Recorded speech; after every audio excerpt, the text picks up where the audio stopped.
Mesdames et messieurs, bienvenue dans la cyberbase de la machine. Alors c'est moi qui vais officier aujourd'hui, tout simplement parce que Magali Babeski, l'animatrice de la cyberbase, a de la chance, elle est en voyage, elle est partie en congé. Donc voilà, je vais remplacer une fois n'est pas coutume un animateur, ça m'est déjà arrivé, c'est toujours assez intéressant. Donc je vais vous présenter un... Pardon, je vais d'abord vous avertir, vous prévenir que cette séquence elle est filmée, parce que je vais la réutiliser dans le cadre d'une formation un peu générale qu'on va mettre en place avec tous les animateurs cyberbase de Bagnères sur cet atelier. Donc voilà, ça c'est pour la partie technique. Et puis juste vous dire, par rapport à la cyberbase de la machine, deux choses, c'est que c'est une des rares cyberbases qui est en dehors du collège, comme vous pouvez le constater. Et puis c'est aussi une cyberbase qui a beaucoup développé des activités en direction du périscolaire, puisqu'elle travaille beaucoup avec l'école primaire qui est à côté, sur le temps périscolaire et sur la pause méridienne, évidemment en accord et en partenariat aussi avec la municipalité de la machine. Voilà, je pense qu'il fallait le souligner parce que c'est des rares cyberbases qui travaillent beaucoup dans ce domaine-là. Donc, je vais vous présenter un atelier très rapidement, je sais qu'on est assez pressé. Cet atelier-là, on ne pouvait pas le mettre sans le haut débit. Ça fait appel à de la cartographie, à des cartes, à un volume de données assez important. Moi j'ai testé avec un accès chez moi qui est potable, c'est toujours malgré tout assez lent, assez lourd. Ici, les conditions sont vraiment favorables à la mise en place de ce type d'atelier. Donc c'est un atelier qu'on appelle, qui se base sur la cartographie participative. Pardon. La cartographie participative, ça consiste à élaborer à l'aide de participation citoyenne des cartes et d'enrichir ces cartes avec une certaine somme de données. Ça va bien au-delà d'un aspect simplement esthétique, puisqu'on peut indiquer sur ce type de carte, au-delà des routes, au-delà des réseaux traditionnels routiers, tout un tas d'informations qui seront réutilisées par d'autres collectivités, par des associations et même par des professionnels. Je vous donnerai quelques exemples après. Alors je voulais juste simplement pour commencer vous montrer une zone qu'on prend souvent comme exemple par rapport à ce développement d'outils qui s'appelle OpenStreetMap.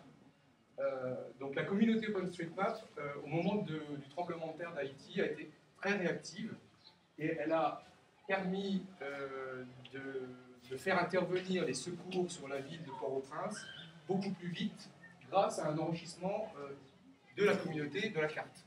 Voilà, quand on clique ici, enfin, je vais faire simplement un zoom sur la zone de Port-au-Prince, voilà. Vous voyez ici ce que donnait Google Maps, et encore depuis, Google Maps a enrichi sa carte. C'est-à-dire qu'au moment de la tragédie, ce n'était pas du tout comme ça, c'était bien moins complet.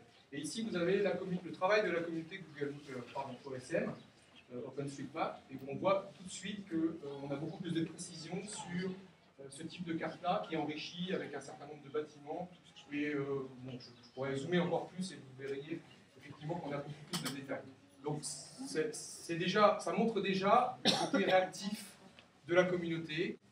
Alors, la méthode qui permet d'alimenter cette base de données s'appuie sur un outil qui s'appelle Java OpenStreetMap. Donc c'est un outil qu'on télécharge sur n'importe quel ordinateur. On peut aussi faire ce type de manipulation en ligne. Ce type d'outil existe aussi en ligne et permet de construire très rapidement une carte. Monsieur le maire, je ne sais pas si vous reconnaissez cette zone.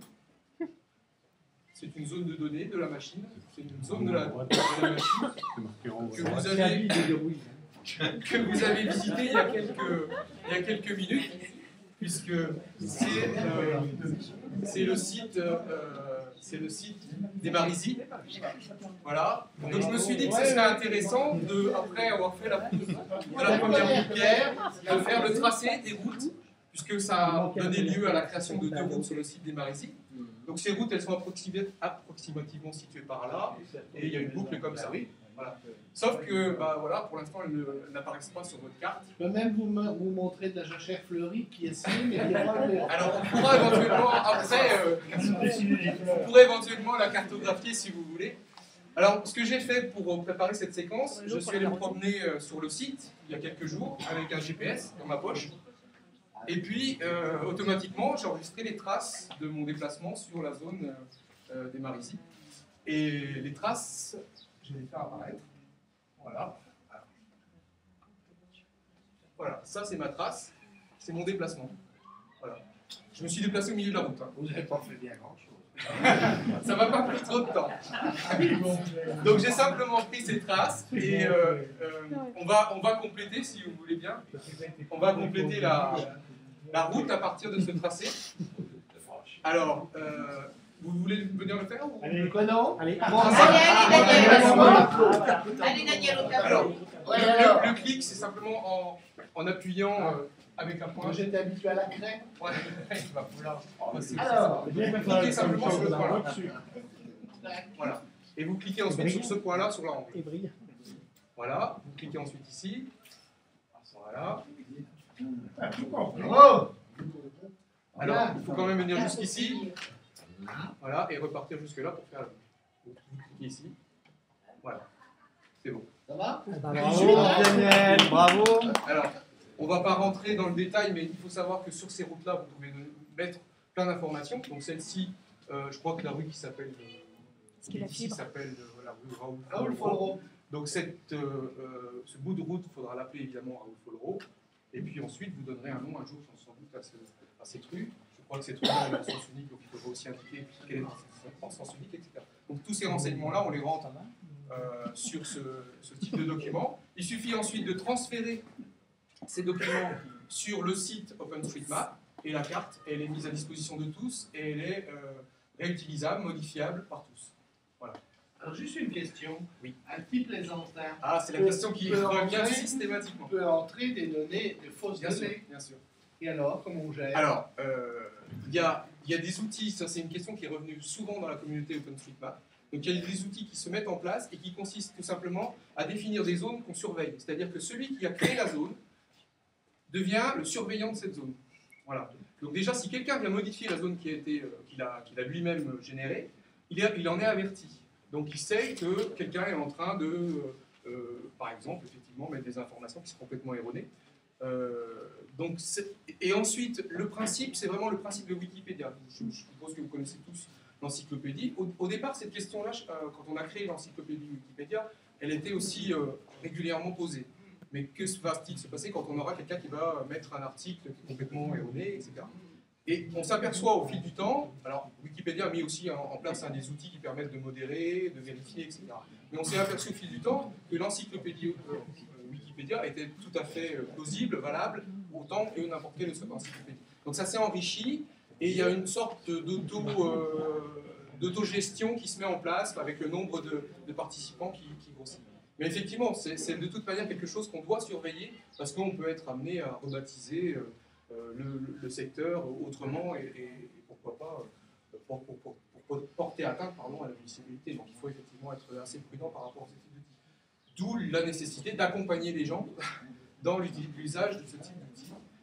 Donc ce type d'atelier va être proposé dans toutes les cyberbases, désormais. Moi je vais me charger de former les animateurs sur ce sujet-là, et puis ensuite on va essayer d'enrichir notre carte. Alors bon, je ne vais pas vous donner tous les détails, je vais simplement vous montrer la liste des balises qu'on peut faire apparaître. Vous pouvez faire apparaître les commerces, la liste, vous avez pointé par exemple la boulangerie qui se situe dans votre agglomération, vous pouvez sur cet espace-là même intégrer les heures d'ouverture de la boulangerie, etc. C'est assez précis, assez complet. Moi je m'étais rendu compte qu'on voulait sur une zone cartographier des puits, parce que ça fait partie du patrimoine, et puis c'est intéressant d'avoir sur une commune l'emplacement des puits municipaux, par exemple, ou de sources, ou pourquoi pas de haies, etc. Alors voilà, j'allais citer les exemples d'applications, parce qu'évidemment, après, voilà, il faut c'est ça qui est utiliser ces intéressant. données. Donc une collectivité, elle peut être très intéressée, parce que ça transforme presque ça en SIG. Voilà, on peut l'adapter, on peut définir des tracés de transport en commun, et donc des communautés d'agglomération, des communautés de communes se sont déjà intéressées en France à ce type d'outils pour voir comment ils pouvaient les utiliser, et ça donne lieu à un certain nombre de développements très intéressants. Il faut savoir par exemple qu'il y a une communauté qui est en train de travailler sur un logiciel qui est capable de calculer la quantité de goudron qui serait utilisée pour refaire telle zone au niveau de sa commune. Parce que quand on rentre une route, je ne vous ai pas montré, mais quand on rentre une route, on explique, il y a un détail sur la largeur. On peut indiquer simplement la largeur de la route. Donc à partir de cette donnée, on peut effectivement développer des applications qui peuvent être aussi des applications qui sont portées par des professionnels. on peut très bien, pour des commerçants par exemple, développer des outils qui permettent de repérer rapidement le tracé pour aller d'un point jusqu'au commerce en question. Voilà. Donc c'est un enrichissement d'une base de données qui est réutilisable vraiment par tous les secteurs professionnels et particuliers. Évidemment, on ne parle pas des randonnées qui peuvent être indiquées sur ce type de carte. À notre niveau, je regarde un petit peu là, au niveau des disciplines, nous aussi, comment on peut l'utiliser, parce que à la SVT, l'histoire géo, on peut aussi travailler avec l'environnement local. Ouais. Le PS, on peut travailler sur des préparations de parcours On a évoqué l'exemple ensemble. avec le fameux crapaud à Montreux. Il y en a par là. On va aller le recenser dans 8 jours. Et une question, tout le système SIG peut déjà servir de support, non? Par exemple, Alors, comment on articule les deux, oui. Voilà, c'est ça. Alors, Parce qu'il y a plein d'infos, il y a déjà plein c'est la d'infos. problématique de ce qu'on appelle l'open data, c'est-à-dire que les données publiques, est-ce qu'on les ouvre ou pas sur le libre? Alors, il faut savoir que pour travailler sur cette partie-là, sur la cartographie, le cadastre a été ouvert au public, donc on peut récupérer le cadastre de la commune, de n'importe quelle commune. Il faut qu'elle soit sectorisée, c'est-à-dire que les cadastres ne sont pas tous récupérables pour l'instant, mais par exemple pour la Nièvre, c'est 80% de la Nièvre qui est couverte par des cartes sectorisées cadastrales. Donc on récupère le cadastre, ce sont des données effectivement libres. Après, est-ce que les collectivités locales souhaitent mettre à disposition leurs données sur ce type d'outils? Ça, c'est à chacune de se positionner. Je voulais juste vous montrer, pour finir, ce que ça peut donner si on va maintenant faire un tour. Alors, on doit être situé par là.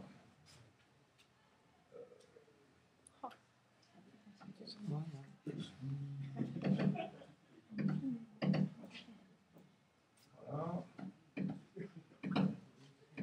Alors, il y a une partie de votre ville qui a été cartographiée, vous allez pouvoir le voir, et puis il reste une grosse partie à faire.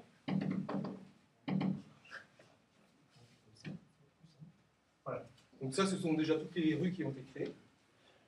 On va aller sur la zone qui nous intéresse. Si c'est qui les a créés, C'est signé. Les usagers de la machine n'ont pas encore été associés, donc c'est en partie moi qui l'ai géré. Donc ici, vous avez la zone qu'on vient de créer qui apparaît. Voilà.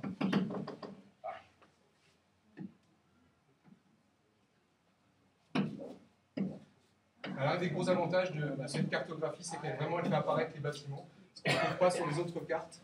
Et donc, voilà, la rue Raoult-Fleurot désormais bien jusqu'ici, avec cette partie-là qu'on a créée tout de suite. Et puis, vous avez d'autres indicateurs qui apparaissent. La maison Voilà. du maire, par exemple. La maison La maison du maire. Ah, je ne sais pas où c'est. La maison du maire, alors.